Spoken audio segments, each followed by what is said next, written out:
What is double entry system? Double entry system हम किसे कहते हैं? जहाँ पर हर फाइनेंशियल ट्रांजेक्शन को हम कम से कम दो अकाउंट्स में रिकॉर्ड करते हैं. One account is debit and another account is credit, where every financial transaction is recorded at least two accounts. One is debit and one is credit.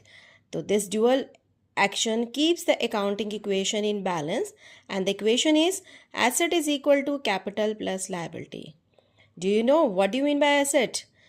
Asset का मतलब क्या होता है? Resources owned by an individual or the business with economic value. वो resources जो एक individual और एक बिजनेस ने अपने पास रखे हुए हैं, they are the owner of those resources, तो उनको हम क्या कहते हैं? Assets. And what do you mean by capital?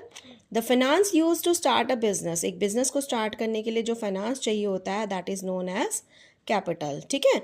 And the liability, the debts और ऑब्लिगेशंस अ पर्सन और a company owes to someone else.